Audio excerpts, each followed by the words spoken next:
pagi Bu. Maaf Ibu, saya mengganggu waktunya kedatangan saya ke sini.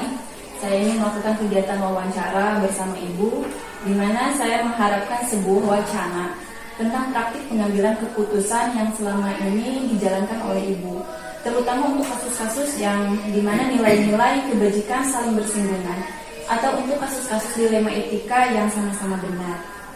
Mungkin itu Bu tujuan dari topik wawancara kita hari ini. Mungkin bisa kita dimulai Bu?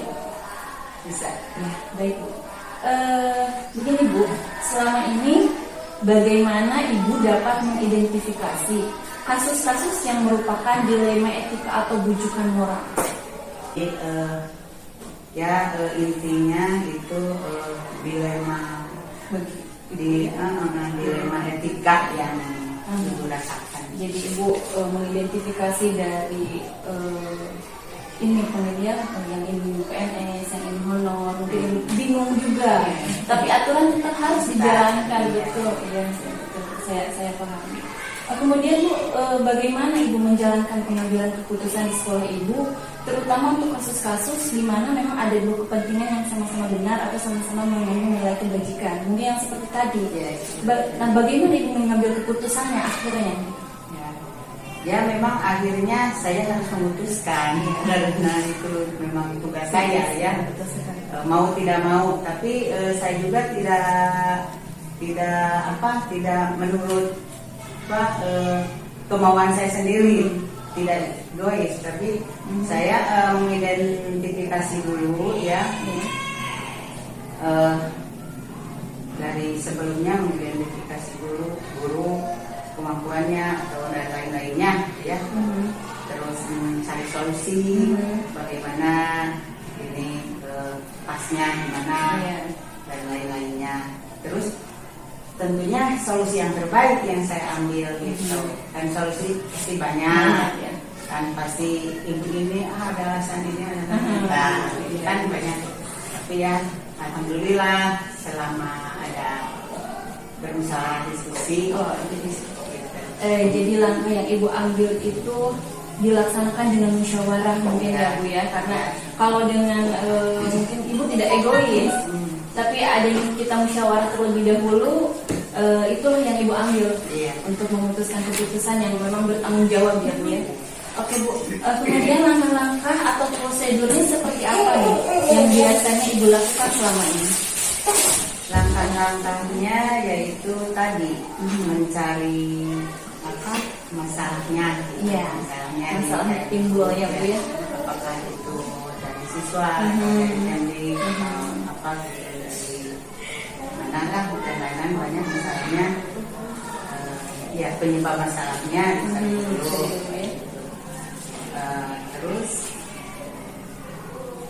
saya bermusyawarah atau berkolaborasi lah dengan atasan saya gitu ya, dengan dewan guru atau dengan komite atau orang tua. Jadi melibatkan dari pihak luar juga ya, seperti komite gitu, yang stakeholder yang terkait dengan sekolah, agar mungkin nanti prosedurnya memang tepat mungkin ya, dan bisa diterima mungkin oleh semua pihak. Kemudian Bu, hal-hal apa saja yang selama ini memang Ibu anggap efektif dalam pengambilan keputusan pada kasus-kasus dilema etika ya, yang memang tadi seperti yang Ibu katakan ketika pembagian kelas tadi dengan berbagai guru yang dari jabatan berbeda gitu. Hal apa saja yang saya rasakan yang lebih efektif itu yaitu tadi harus bermusyawarah, diskusi, berkolaborasi. Jadi memang itu lebih efektif ya Bu ya, dengan cara bermusyawarah atau berkolaborasi tentunya dengan stakeholder yang memang terkait dengan lembaga kita ya. Kemudian nih Bu, hal apa lagi Bu yang selama ini merupakan tantangan dalam Ibu ketika Ibu harus mengambil sebuah keputusan? Jadi sebuah tantangan nih, hal apa Bu yang jadi tantangan? Ya memang tantangannya banyak ya, dari sebelum diambil keputusan, kebijakan dari dalam diri saya juga sudah dipersiapkan, tapi tidak terlepas dari itu tadi bermusyawarah lah. Iya. Akhirnya Iya. bermusyawarah juga gitu. Dan ya kalau bermusyawarah kan banyak solusi dari sini yang kita ambil ya yang terbaik bagi semua pihak gitu. Jadi tantangannya lebih kepada mungkin keputusannya, Iya. keputusan yang berat mungkin ya kalau Berat. ibu ambil sendiri. Dan ada dua apa, bukan dua poin, Dua opsi. dua opsi gitu ya. Yang satu kan kemungkinan pasti ada dari bukan sebagian dari Dewan Guru, kan dari mana dari yang lain juga ada yang tidak konsisten gitu dari kebijakan yang Jadi sudah diputuskan oke, itu ya. ada Itu les tantangan. gitu. Tapi itu merupakan kewajiban saya juga, jadi pengawasan saya juga, dipantau juga kan gitu. Jadi, masuk kepada kinerja Ya, pemimpin. gitu. Sangat dilema ya Bu ya, Ya. mungkin karena kita juga bingung. Di lain pihak rasa Kewajiban. moral kita juga ya Bu, tapi di lain pihak ada sebuah aturan yang memang harus dilakukan ya Bu ya. Itu tantangan yang mungkin berat ya Bu ya, dilema etika itu sangat berat sekali mungkin ya. Oke Bu, kita lanjutkan ya Bu. Kemudian apakah Ibu memiliki sebuah tata kelola atau jadwal tertentu nih dalam sebuah Tata penyelesaian kelola. kasus ya, tata kelola atau jadwal tertentu dalam sebuah penyelesaian kasus dilema. Misalkan kalau ketika Ibu mendapatkan suatu dilema nih, Ibu langsung menyelesaikan di tempat langsung, atau kalau misalkan Ibu memiliki jadwal tertentu untuk menyelesaikannya. Secara tata kelola dan jadwal itu tidak ada, ya, memang tidak dijadwalkan bagaimana kasusnya saja. Kalau kasusnya yang melibatkan ranah hukum, pastinya juga ada waktu-waktu tertentu penyelidikan. Tapi kasus-kasus yang di sini yang dilema etika itu ya bagaimana hasilnya. Kalau ini masalah ini bisa diselesaikan dengan skup lembaga yang ada di sini, guru dan kepala sekolah, ya selesai sudah. Kalau ini memerlukan orang tua atau komite, ya kita berembuk. Ada waktu memang ya Bu, kalau Ya. misalkan jadi Ibu kalau saya melihat dulu ranah ini ya Bu ya, bentuk-bentuk problemnya atau apa seseorang atau faktor-faktor apa yang selama ini mempermudah atau membantu Ibu, seseorang atau faktor yang selama ini membantu Ibu dalam mengambil keputusan dilema etika ini. Ya, dalam mengambil keputusan tentunya ya dari poin-poin yang tadi ya, tidak lepas dari musyawarah, Betul, ya. diskusi dengan stakeholder yang ada di lembaga ini, tidak lepas dari itu. Walaupun ada keinginan saya sendiri begini, tapi saya tidak berani, tidak egois lah. Iya. Kebijakan saya harus dilakukan. Dan saya ini masih lalu kerjasama, berkolaborasi dengan stakeholder yang ada. Berarti mungkin Ibu lebih kepada rekan ya Bu. Ya, Tentunya rekan yang ada di internal dulu. karena tidak ada satu lembaga yang berhasil oleh Sendiri. Tentunya keberhasilannya adanya kerjasama ada semua yang solid. Berarti terima kasih Bu, ini pertanyaan terakhir nih Bu. Dari semua hal yang disampaikan oleh Ibu, pembelajaran apa yang dapat Ibu petik dari pengalaman yang sudah Ibu ambil ketika memutuskan suatu dilema etika? Ilmu juga ya, terus menambah dewasa juga. Betul, sudah. Yang tadinya saya Dewasa. tidak bisa bicara di depan orang Iya. banyak kan. Nah, ilmunya Itu membagi saya. terbuka dalam segala hal dalam menjalankan tugas. Oke. Selalu bermusyawarah. Mhm. Itu selalu yang saya laksanakan gitu ya dalam melaksanakan tugas ini. Terus berkolaborasi ya, kerjasama yang solid dalam melaksanakan tugas. Yang terakhir konsisten. Sangat luar biasa Bu pertemuan kita hari ini. Saya mendapatkan ilmu baru dari Ibu. Saya betul-betul sekali mendapatkan ilmu baru, hal yang baru bagi saya, hal yang menarik bagi saya, yang saya analisis hasil pengalaman Ibu adalah ternyata ya Bu, dilema etika yang datang kepada diri kita itu membawa sesuatu yang baik. Kita menjadi orang yang lebih dewasa. Iya. Itu yang saya garis bawahi.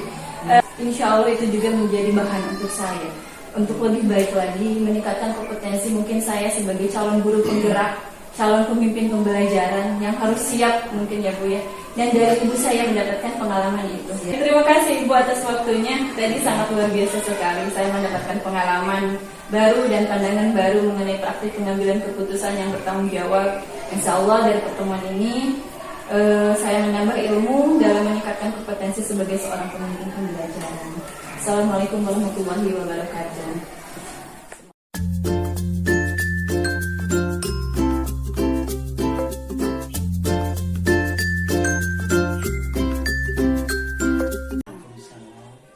Bapak maaf saya mengganggu waktunya.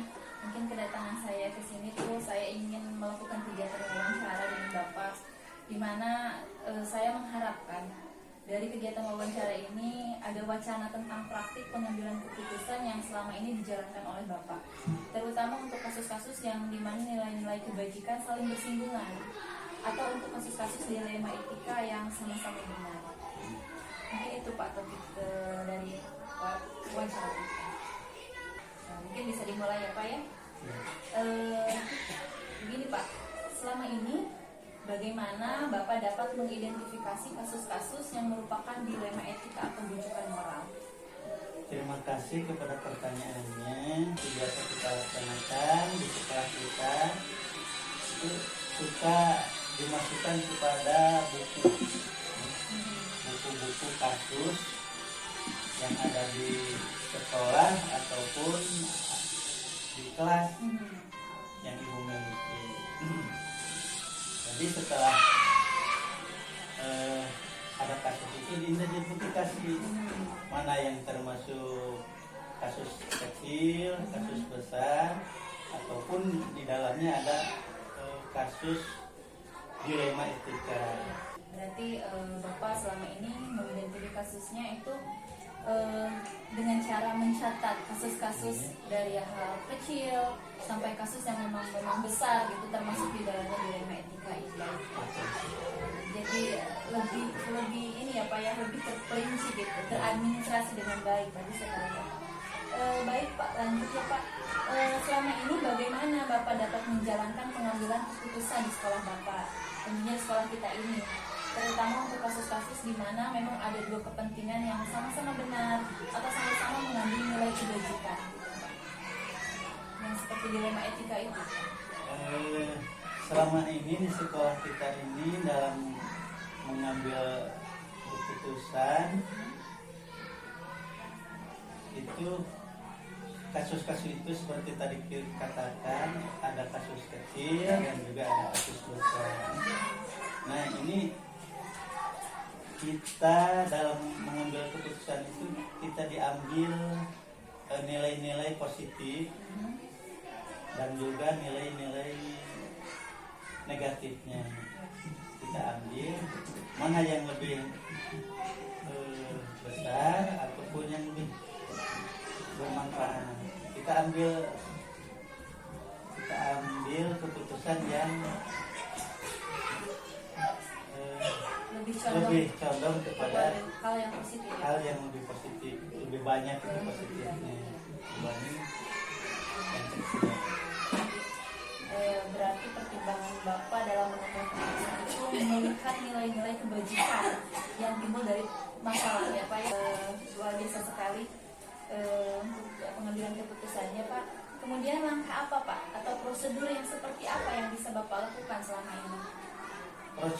Prosedur dalam penyelesaian masalah itu biasa kita laksanakan, di antaranya itu melalui apa? Jadi jika setelah kita ada masalah, kita terlebih dahulu kita dimusyawarahkan. Kalau memang masalahnya itu masalah besar atau masalah menyangkut sekolah atau masalah menyangkut dalam kelas, mungkin bapak dan ibu guru yang akan bisa menyelesaikannya.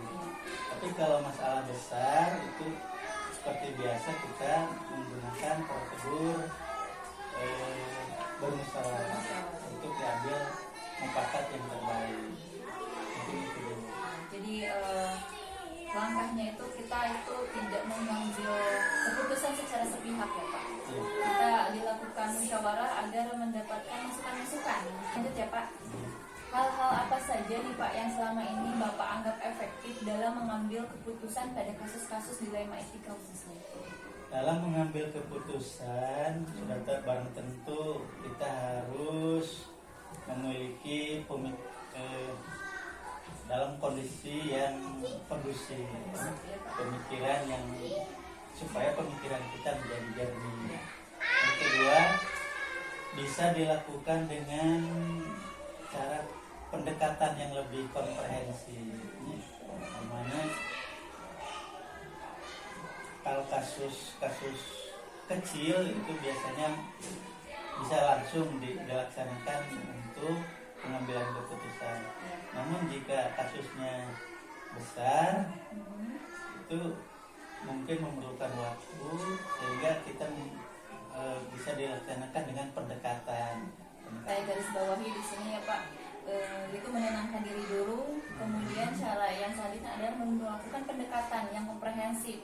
Kita menganalisis dulu seberat apa mungkin masalah yang timbul, kemudian bagaimana mungkin solusi yang nanti akan diambil gitu ya Pak. Jadi kemudian Pak, hal-hal apa saja nih yang selama ini merupakan tantangan bagi Bapak dalam mengambil keputusan khususnya pada kasus-kasus dilema etika?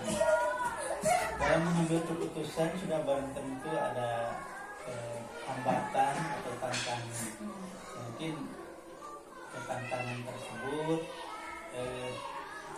menjadi dilema seperti yang kita dalam tema ini.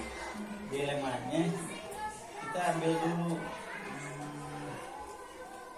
prinsip besar dan kecilnya masalah tadi saya ini. Kalau memang masalahnya lebih positif, itu kita bisa mengabaikan aturan. Jadi lebih kepada kita itu memilih ya Pak ya, walaupun di sini kita dilema antara aturan, kemudian kita juga tentang moral atau kasih sayang kita gitu ya. Jadi kita cari memang lebih condong kemana hal yang positifnya, walaupun misalkan itu aturan, tetapi kalau misalkan kita ini aturannya tidak terlalu tidak terlalu urgent, misalkan mungkin aturannya memang tidak mutlak atau yang memang sungguh-sungguh yang melanggar kode etik lah Pak ya, mungkin aturannya. Ya baik Pak. Kemudian nih Pak, apakah Bapak memiliki sebuah tata kelola atau jadwal tertentu dalam penyelesaian kasus dilema ini? Misalkan nih Pak, Bapak ketika ada kasus dilema, Bapak langsung diselesaikan di tempat, atau kan mungkin memiliki jadwal khusus gitu untuk menyelesaikannya? Seperti tadi katakan bahwa dalam menyelesaikan masalah itu kita melihat dulu sebuah kasusnya. Kalau kasusnya memang besar, kita bisa melaksanakan secara langsung ketika waktu itu. Contoh kalau siswa ketiban genting, itu mungkin tidak bisa kayaknya tidak bisa dinantikan. Kita harus secara langsung. Tetapi kalau misalnya kasus yang siswa malas belajar atau siswa selalu kesiangan, itu juga itu sudah barang tentu memerlukan pendekatan. Berarti Bapak menggunakan penyelesaian itu sesuai kondisi ya Pak ya, kondisinya seperti apa. Oke baik Pak, pertanyaan selanjutnya begini Pak, adakah seseorang atau faktor apa nih yang selama ini mempermudah Bapak atau membantu dalam mengambil keputusan terutama kasus dilema etika? Terus terang dalam menyelesaikan masalah yang tentang masalah sekolah, Bapak tidak sanggup untuk menyelesaikan secara sendiri. Sudah barang tentu memerlukan rekan. Nah rekan tersebut sebelum kepada dimusyawarahkan itu diambil guru yang mungkin tentunya kompetensi atau guru senior lah kalau dikatakan.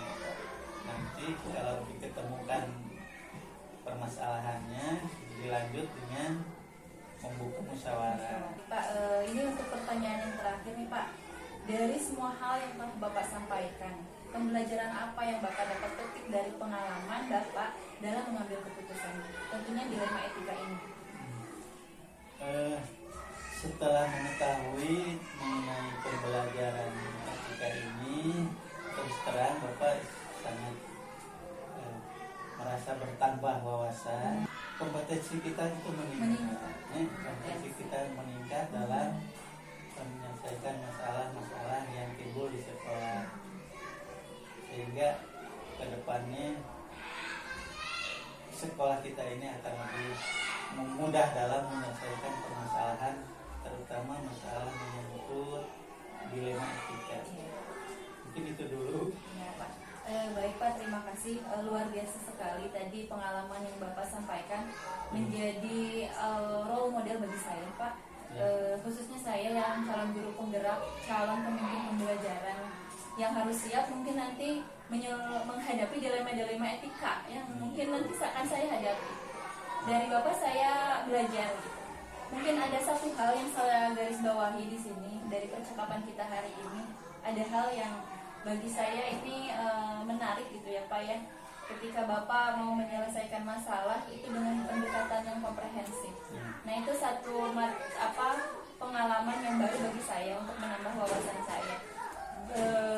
Benar sekali, dengan pendekatan yang komprehensif, tidak gegabah, mungkin pengambilan keputusan kita itu lebih dapat dipertanggungjawabkan. Mungkin itu Pak yang jadi catatan saya, yang jadi bekal buat saya dari percakapan kita ini. Terima kasih atas waktu yang Bapak luangkan. Saya mendapatkan pengalaman baru, saya mendapatkan pandangan baru mengenai praktik pengambilan keputusan yang bertanggung jawab. Insya Allah dari pertemuan ini dapat menambah ilmu dalam meningkatkan kompetensi sebagai seorang pemimpin pembelajaran. Wassalamualaikum warahmatullahi wabarakatuh.